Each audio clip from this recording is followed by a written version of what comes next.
Video like जरूर कर लीजिए और ऐसे वीडियो लगातार फ्री में पाने के लिए चैनल को तुरंत सब्सक्राइब कर लीजिए और बेल आइकन को जरूर टैप कर लीजिए ताकि आगे भी सारे वीडियो आपको मिलते रहे। यूट्यूब में फॉलो करते हैं तो प्लीज ये वाला फ्री टेलीग्राम चैनल जरूर ज्वाइन कर लीजिएगा। सारे नोटिफिकेशन सारे अपडेट यहीं पे आते हैं, ध्यान रखिए। नमस्कार दोस्तों, मैं Kirti Goyal study for civil service में आप सभी का स्वागत करती हूँ।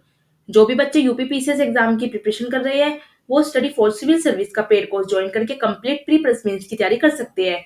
ज्यादा जानकारी के लिए डिस्क्रिप्शन बॉक्स में जो नंबर दिए गए हैं उन पर मैसेज करके आप जानकारी ले सकते हैं। अदरवाइज आप स्टडी फॉर सिविल सर्विस का ऐप डाउनलोड कर सकते हैं या हमारे पास दूसरा ऐप है हमारा ज्ञान सर एजुकेशन के नाम से, आप वो ऐप भी डाउनलोड कर सकते हैं और वहां से आप कोई भी बैच परचेज कर सकते हैं। आज हम इस लेक्चर में ज्योग्राफी के प्रश्न करने वाले हैं PYQ, जैसे कि आपको डेली क्लास प्रोवाइड होती है। बिना देरी किए करते हैं हम आज का लेक्चर स्टार्ट। जैसे कि आपको स्क्रीन पर दिख रहा है सूची फर्स्ट और सूची सेकंड आपको दे रखी है। सूची फर्स्ट में आपको क्या दे रखा है, समुद्र तट, और सूची सेकंड में राज्य है। तो आपको समुद्र तट जो है राज्य से मिलाने हैं कि कौन सा समुद्र तट कौन से राज्य में पाया जाता है। समुद्र तट कौन सा है, दीघा, गोपालपुर, कलंगुट और मरीना। चलिए देख लेते हैं इसका आंसर क्या होगा। सबसे पहले बात करते हैं दीघा, तो ये हो जाएगा पश्चिम बंगाल का। बात करते हैं हम यहाँ पे गोपालपुर, तो इसका हो जाएगा ओडिशा। कलांगुट की बात करते हैं तो इसका गोवा हो जाएगा, और मरीना की बात करते हैं तो तमिलनाडु सही हो जाता है। तो ऑप्शन बी यहाँ पर बिल्कुल सही बैठ रहा है। ठीक, ऑप्शन बी यहाँ पर सही आंसर हो जाएगा। चलिए हम अगले प्रश्न को अब देख लेते हैं। भारत की निम्नलिखित तटों में से कौन कृष्णा डेल्टा एवं केप कमोरिन के मध्य स्थित है। सॉरी, थोड़ी खांसी हो रही है, इस वजह से थोड़ी वॉइस ऐसी आ रही होगी। तो ऑप्शन आपको चार ऑप्शन दे रखे हैं, कोरोमंडल तट, उत्तरी सरकार, मालाबार तट और कोकण तट। यहाँ पर अगर हम सही आंसर की बात करेंगे तो कृष्णा डेल्टा और केप कमोरिन के मध्य जो स्थित है वो कोरोमंडल तट स्थित है। ऑप्शन यहाँ पर बिल्कुल सही हो जाता है। चलिए अब हम अगला प्रश्न देख लेते हैं। अंडमान और निकोबार द्वीप समूह में सबसे अधिक ऊंचाई वाली चोटी कौन है, सैडल पीक, माउंट थ्वीडर, माउंट दियावोलो या फिर माउंट कोयले। यहाँ पे अगर हम सही आंसर की बात करते हैं ऑप्शन ए बिल्कुल सही हो जाता है, सैडल पीक। चलिए हम अगला प्रश्न देख लेते हैं।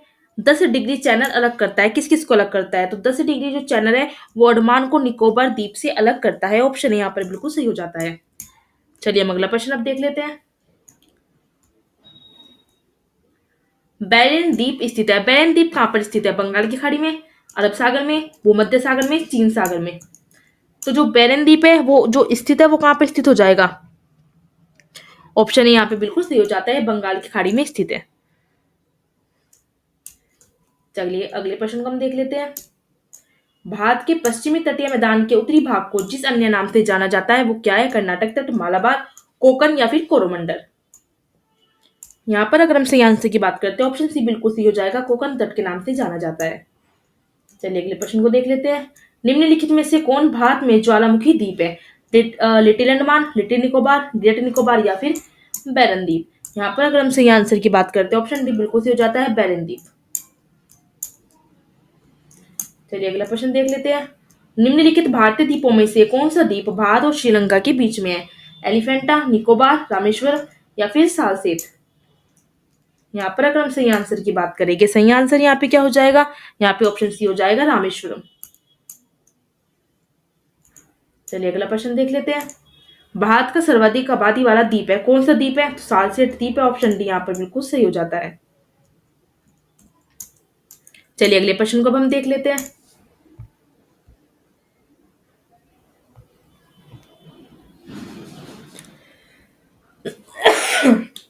सॉरी, कोरी क्रीक निवेशिका जो है स्थित है, कहाँ पर स्थित है, कच्छ की खाड़ी में, खंबात की खाड़ी में, कच्छ के लिटिल रन में या फिर कच्छ के रन में। यहाँ पर अगर हम सही आंसर की बात करते हैं, सही आंसर ऑप्शन डी हो जाता है, कच्छ के रन में जो है कोरी क्रीक स्थित है।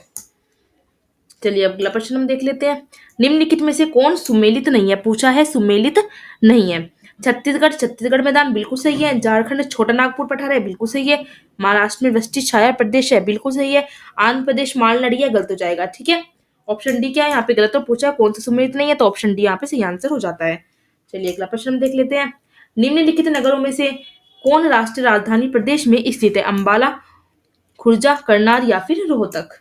तो यहाँ पे अगर हम सही आंसर की बात करेंगे, सही आंसर यहाँ पे क्या हो जाएगा, तो यहाँ पे हो जाएगा, एक तो खुर्जा स्थित है, करनाल भी स्थित है और रोहतक भी, मतलब 2, 3, 4 ऑप्शन डी यहाँ पर बिल्कुल सही हो जाता है।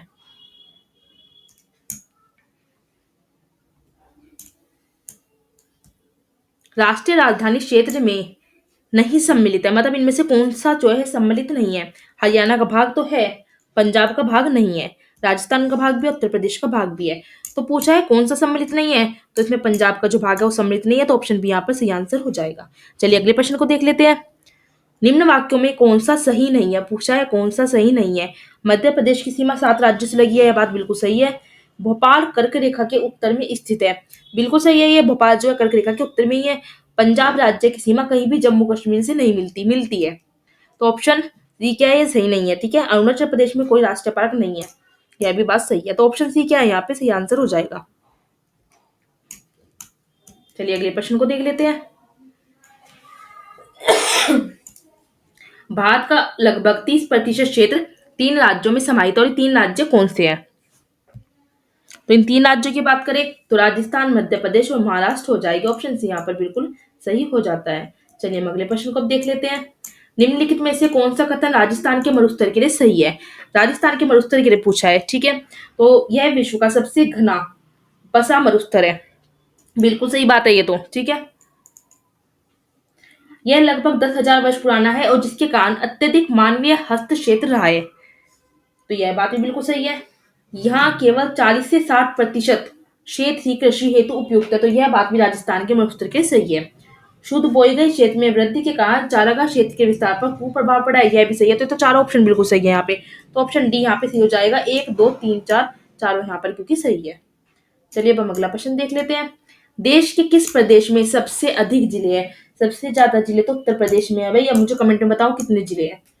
चलिए अगले प्रश्न को देखते हैं। सोनभद्र जिले को स्पर्श करती है, कौन सी सीमाएं स्पर्श करती है? तो 4 राज्यों की सीमाएं स्पर्श करती है, और 4 राज्य मुझे कमेंट में जल्दी से बताओ कि कौन से 4 राज्य है। ठीक है, तो यहीं पे करते हैं हम आज का लेक्चर अपना समाप्त।